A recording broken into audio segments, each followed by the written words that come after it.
Hallo? Die telefoongidse vir Johannesburg en Witwatersrand in 3 dele is hier, insluitende die nuwe afsonderlike geelbladsy telefoongids. Gaan haal hulle by u poskantoor nou. En nou is dit 7:30.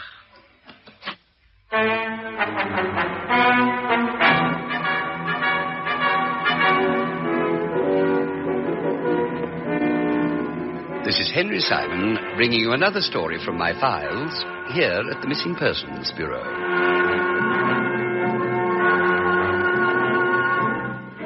In these stories of the Missing Persons Bureau, dramatized for Henry Simon, names and addresses have, for obvious reasons, been changed.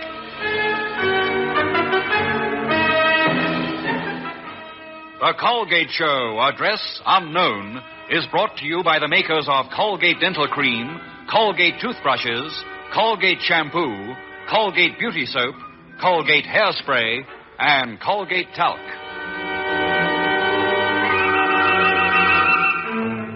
In one moment, the search for Stephen Bartlet. Address unknown.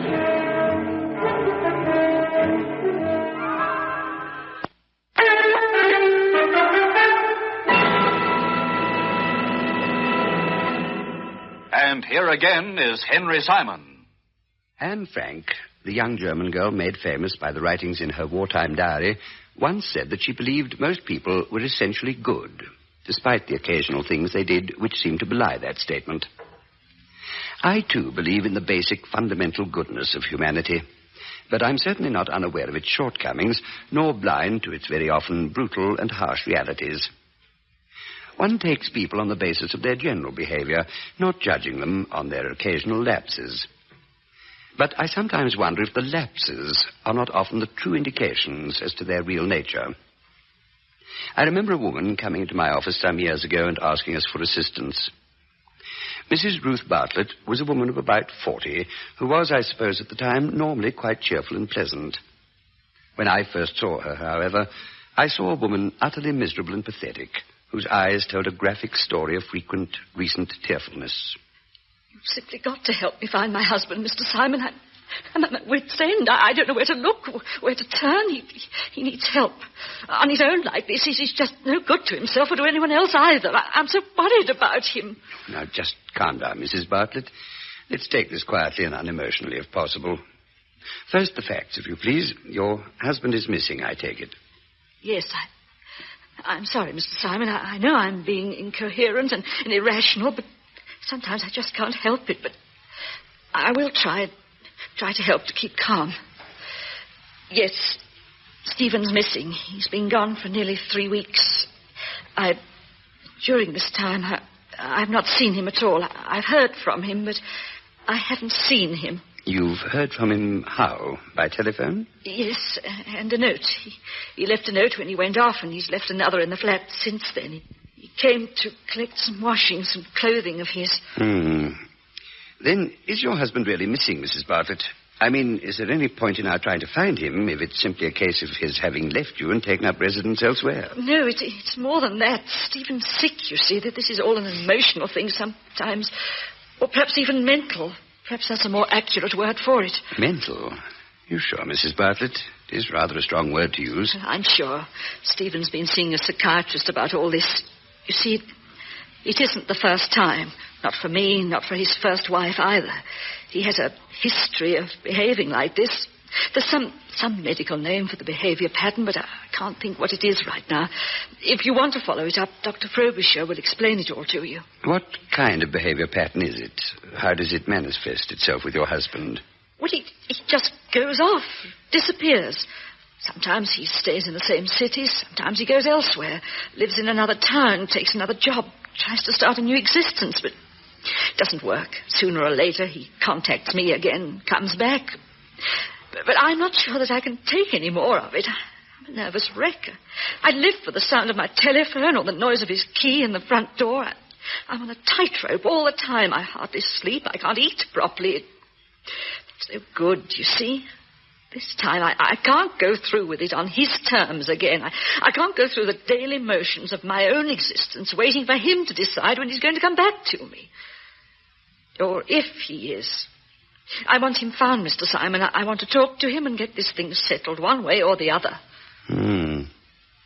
Perhaps this is too obvious a question, but why do you wait for him? If he wants to leave you like this, if he finds living with you so intolerable that he has to run away every so often, why not simply let him make a life for yourself without him? I've asked myself the same question many times, Mr. Simon. I give myself the pat little answers, the comforting excuses and reasons. I tell myself that I truly love Stephen, that I don't know what a life without him could be like, but that I'd be failing in my duty as a wife if I deserted him. I try to make out that it's my fault, that it's all due to something that I've done.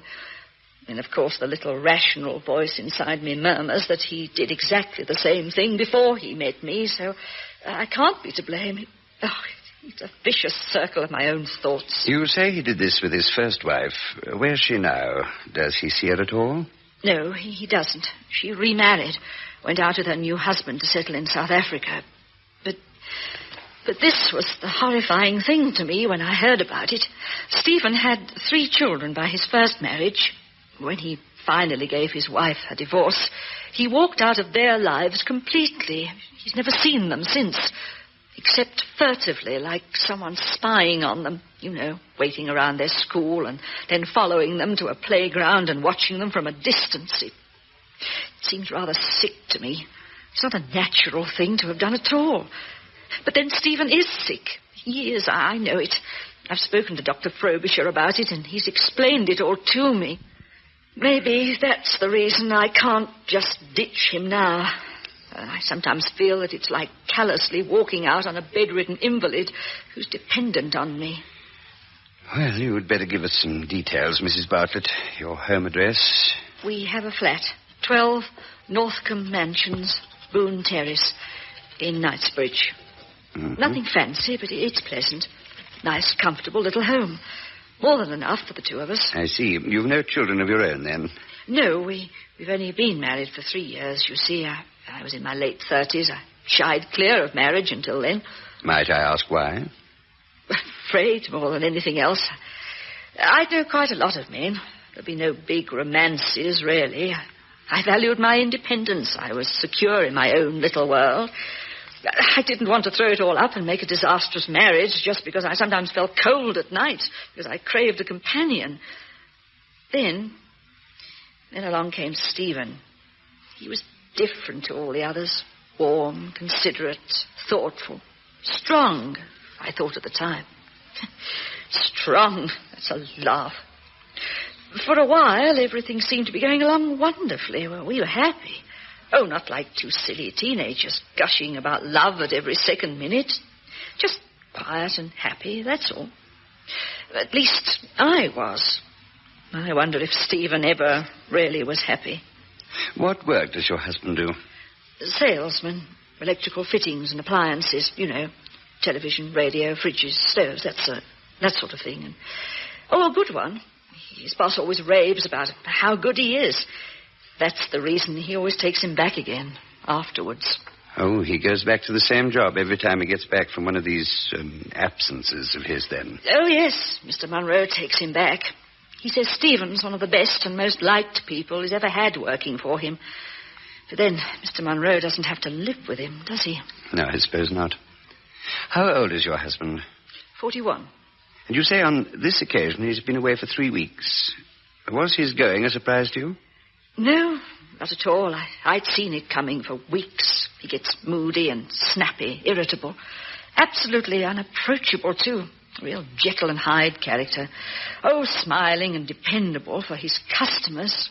A monster with me. We were sitting down to dinner on the Tuesday before he left. The next day was his payday, so I suppose that had something to do with it. I broached the subject.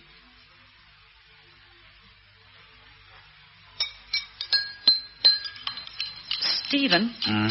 What is it? You're going, aren't you? And soon. You're going off on one of those trips of yours. What difference does it make? Difference? Oh, how cruel you can be. Of course it makes a difference. You just pack a bag and walk out, and I've no idea where you are, or even if you're coming back. Then why bother? Why don't you just divorce me and get it all over with? Stephen, please Please don't be like that. Oh, look, let's just drop it, shall we? There's no point in our talking about it. Your voice gets on my nerves. Sound like a martyr of that plaintive little whine of yours. Has Dr. Frobisher been any help to you at all? No, he hasn't. Dr. Frobisher has been no help to me at all. And why not? Because there happens to be nothing wrong with me. Now, don't forget, all this was your idea, not mine. You got down on your ruddy knees and begged me to go and see him. Said I needed help. Said a flipping psychiatrist would sort out all the little kinks in me. Well, you were wrong, Ruth, dear. There aren't any kinks to sort out. Then why? Why? Why do you want to go? Why do you hurt me like this? Please tell me, Stephen. Listen, has it ever occurred to you that I just get tired of seeing your face? That if I hear that nauseating whine of yours just once more, I'll go off my ruddy rocker? Did that thought ever seep into that mini brain of yours? Did it? What are you doing? What are you getting up for? I just want to hold you, that's all. I just want you to feel the hurt in Leave me. Sit down. Now, don't touch me, Ruth. Now go and sit down. Drink your coffee and just leave me alone. I don't want any talk, any touching, any communication.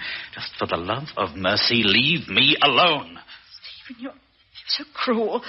You must know what you do to me when you say things like that. But you say them anyway. You don't care that he's like a knife inside me, twisting, hurting you. You just go on and on. And that was the last time you saw him? Yes. Next day when I got home from work, he was gone. Just packed a suitcase and left me a terse little note saying he was going. He didn't know when he'd be back. But you say you've heard from him since? Twice by phone. One via another note he left in the flat. They all said virtually the same thing. He's all right, living on his own, sorting out his thoughts. But not a word where he is or what he's doing or whether he's coming back or anything. In the meantime, I've got to go on just normally, paying off the installments on the car and the furniture, running the flat, doing the buying and the laundry and the 1,001 little things that have to be done, keeping our home for him to come crawling back to when he's good and ready. But now I've just about had enough of it, Mr. Simon. I don't think I can take any more. I want you to find Stephen for me so I can meet him somewhere and talk to him. Do you know what you want to say? Roughly, yes. The important things, I know those. Are you sure? Yes, I'm sure.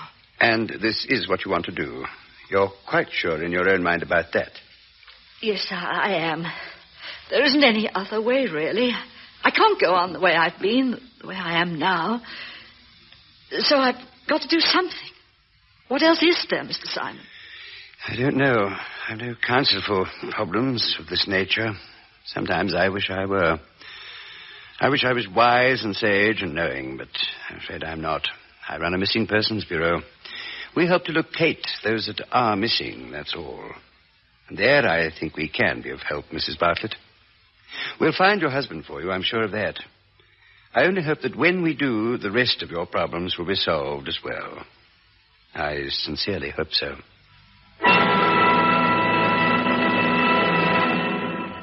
Henry Simon returns to continue this story in just a moment. You are listening to The Colgate Show, Address Unknown. Breakthrough from Colgate-Palmolive. New enzyme-active Punch washing powder. Punch, the two-fisted one.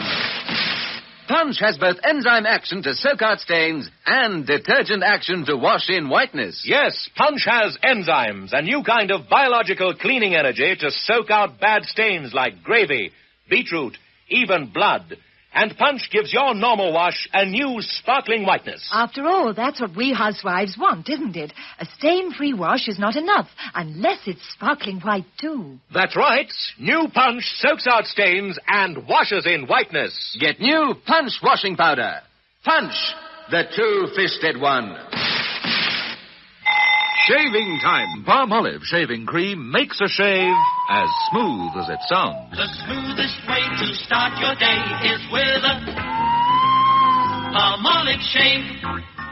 Real smooth. And here again is Henry Simon.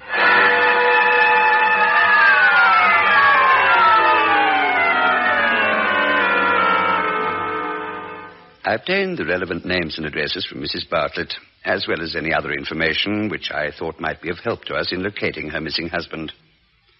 The first name on the list was Dr. Frobisher. I telephoned the man and made an appointment for my agent to call round and see him later the same day, and he was most obliging about it all.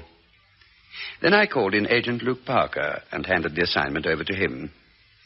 I gave him everything I had by way of information, told him of the appointment with Dr. Frobisher, and listened to his comments. They were few, and Parker immediately started on the remaining names on the list. John Monroe, Bartlett's employer, who ran an electrical equipment business in London. Parker saw him an hour later in his private office. Stephen, eh? You want to know about him? Well, I'll be quite honest with you. The sooner we get him back, the better I'll like it. One of the best men I've ever had working for me. What sort of man is he, Mr. Monroe? I told you. One of the best. Salt of the earth. Utterly charming. Absolutely wonderful with customers. He sells more of our goods than all the rest of the sales staff put together. People take to Stephen, you see. They trust him. They know that he won't be taking them for a ride, and he never does, I need hardly add. Now, I trust him with my life. The man's that honest. And yet, he's the sort of guy who just ups and takes off on his own every now and then. No explanations, no warnings to you, no anything. This is trustworthy? Personality failing, that's all. It's his private business, not for me to go sticking my nose into. When he's with me, he's a man I'd stick by every day of the week.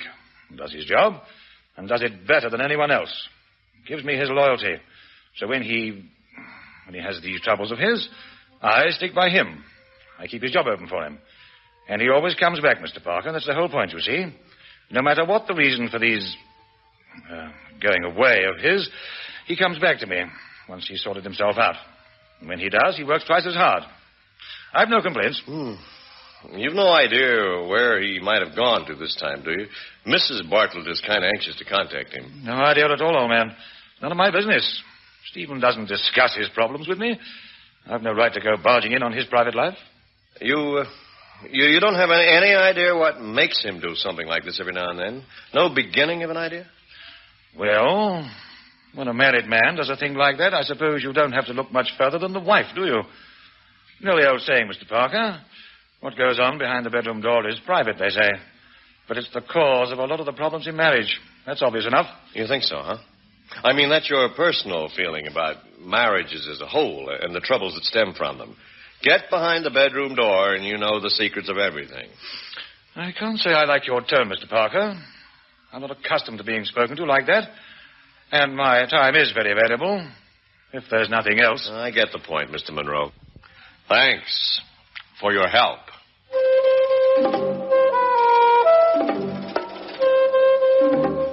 Later that afternoon, Parker went to see Dr. Frobisher, but on the doctor's insistence, he was accompanied by Mrs. Bartlett. The psychiatrist's consulting rooms were comfortable and conducive to relaxation, and Parker took to Dr. Frobisher immediately. I asked for Mrs. Bartlett to accompany you for a specific reason, Mr. Parker, professional ethics. Stephen Bartlett is a patient of mine, and I cannot divulge to you anything which he might find in any way distressing. Well, I quite understand, Doctor. Indeed, without his permission, I cannot even reveal to Mrs. Bartlett anything of a confidential nature. I do hope you do understand my position. Sure I do, and I respect the ethics involved. But I hope you can understand my point of view. We've been asked to find Stephen Bartlett, and I hope that you may be able to help us. Well, let's see, shall we? What precisely did you have in mind? You used a phrase to me, Doctor. I can't remember what it was. I know it sounds silly, but I thought of an aerodrome when you said it. Syndrome? The incest syndrome? Yes, that's it. What about it? Without saying whether or not this has anything to do with your patient, sir, could you tell me what the syndrome is? Just a rough kind of outline? I don't see why not. It's not at all an uncommon term in my field. No, it exists on a more widespread basis than is perhaps common knowledge. Its basis, to some degree or another, may be manifested in almost anybody. That basis is, of course, an incestuous feeling towards a parent. Perhaps no more than a vague flicker of something, not even given a name in the mind of the person concerned. Perhaps more than that, considerably more. In the case of a man, it's an incestuous feeling towards his mother. Now, If it's allowed to develop, it manifests itself later on in life in the man being unable to sustain a normal relationship with any woman. Eventually, you see, he will identify that woman with his mother, and this will create in himself a feeling of disgust and repugnance. The relationship with the woman will be eroded and eventually disintegrate. The man very often simply runs away. I see. Yeah. Where does he run to? Anywhere. It's like a wounded animal running to a dark place and licking its wounds. The man does that, sorts out his own problems as best he can, and then re-emerges to face a new life. New faces, new women, new relationships. But what he does not realize is that he carries his problem with him. He can never successfully run away from it. But he tries, Mr. Parker. He does try. You don't make it easy for me. Is there any kind of woman that he might go to, a particular kind? Yes, there is. A platonic relationship with an older woman, considerably older. The man might go to her to deliberately construct in her the image of his mother. And because of the age factor, in his mind, the incest problem cannot arise. Now, here, but I'm going to do something which I'm not sure is right. I believe it is, mind you, but, well, I wouldn't be doing it. What's this, Doctor? Now, the name of a woman and her address. Nothing more than that. Now, I would suggest that you go and see her, Mr. Parker. Draw your own conclusions. And I'd suggest you went without Mrs. Bartlett. Do I make myself clear? You do, sir. Without really saying a thing, you make yourself very clear. The name on the slip of paper was Mrs. Gladys Epping, and the address, a house in St. John's Wood. Parker went round there immediately and rang the doorbell. When Mrs. Epping answered his ring, Parker was not surprised to find her in her late 60s and decidedly of a maternal bearing. Stephen is such a nice man, so polite, well-mannered and considerate, quite unlike the people one meets nowadays. Here we are, Mr. Parker. Thank you, ma'am. Yeah, well, I guess he is at that. I was so surprised when he stopped his car at the bus stop and offered me a lift, and then insisted on coming out of his way to bring me right to my doorstep. Unnecessary, of course, but most appreciated. Yeah. Does he come around here often? Oh, almost every day recently. Just drops in, has a cup of tea and a little chat. I think he feels concern about me. Doesn't like the idea of my being lonely. Isn't that nice? Sure. You don't often find people as considerate as that. And so strange, isn't it, that a man like Stephen hasn't married. One would imagine that he'd make some woman most happy. Still, perhaps it's not yet too late. Gladys, you home? In the drawing room, my dear. Do come through. I have a surprise for you. Here he is now, Mr. Parker. Stephen always lets himself in. Hello there. That's a surprise, Gladys. Oh, I'm sorry. I didn't know you had... Hi there, Stephen. Long time no see. I got a message for you from Ruth. Oh, how nice to see you again, old man. From Ruth, you say? Yeah, I kind of thought you'd be interested. Yes, naturally. Gladys, my dear, I wonder if I might ask a favor of you. Oh, why, of course, Stephen. Simply ask. I wonder if I could have a private word with this gentleman. Just a minute or two, that's all. Of course. I was about to go through to the kitchen to bring another cup. Good. I'll take a week longer than I have to. And who the devil might you be? Name's Parker, Missing Persons Bureau. Your wife asked us to find you. I just did. Indeed. Might I ask how? How, for instance, did you find out about Mrs. Epping? Well, it wasn't too tough. You've been coming here just about every day, so I took the bull by the horns and invited myself in to wait for you. Ah. Oh, and don't worry about the fact that Mrs. Epping thinks you're not married. I haven't told her about your wife. How obliging of you. So, Ruth set you on me, did she? I find that tedious, Mr. Parker, very tedious. I dislike the idea of my privacy being interfered with. Did Ruth happen to tell you why she wanted me located? Just said she wanted to have a talk with you, that's all. Is that so? Well, you can take a message back to her, then. Tell her that I have no desire whatsoever to discuss anything with her, and that I resent the fact that she's gone to these sordid lengths to track me down. Is that clear? I'm no errand boy, Mr. Bartlett. Why don't you tell her yourself?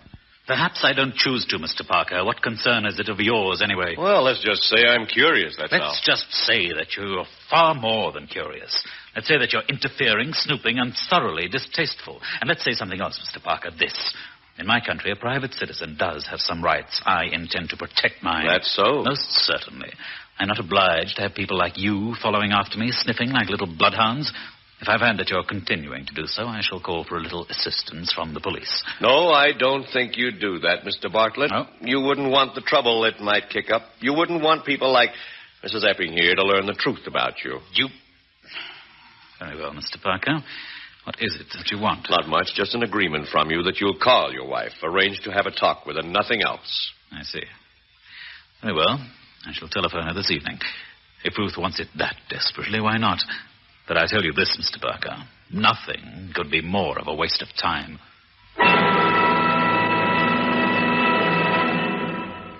Henry Simon returns to conclude this story in just a moment. You are listening to The Colgate Show, Address Unknown. You finish your tea, Jill. I'll get baby a fresh nappy. Wow! Look at this nappy. It's twice white. You bet it is. That's Bingo White. Only Bingo has regular and ultra blue to get your wash twice white. Ultra Blue is Colgate's name for laundry blue. And Bingo is the only washing powder to contain genuine laundry blue. Put that wow into your whites and colors. Get Bingo washing powder. If you want kissability, you've got to have ultra bright teeth. If you want kissability, you've got to have ultra bright teeth.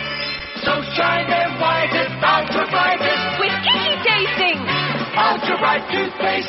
New extra strength ultra bright toothpaste gives you the whitest teeth. Yes, kissability comes with ultra bright teeth. Give your whole mouth kissability with new ultra bright toothpaste. And here again is Henry Simon. And the end to the story? I'm afraid there is no end. Our client met her husband and had the talk she intended having, but it was to no avail. Stephen Bartlett refused to unbend or change his ways. Perhaps at his age it'd be difficult, if not impossible, to do so. Perhaps not. With help, psychiatric or otherwise, who knows? If Bartlett is very, very lucky, perhaps Ruth might still be waiting for him when he does come back. For love him she does, there's no question of that. The tragedy of this story is that it's a story that exists in one form or another all over the world.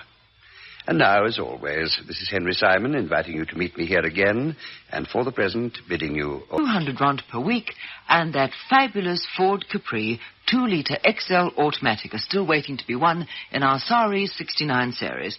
The address for your Sari 69 votes is P.O. Box 4014, Johannesburg. And do get your vote to us right away. Right.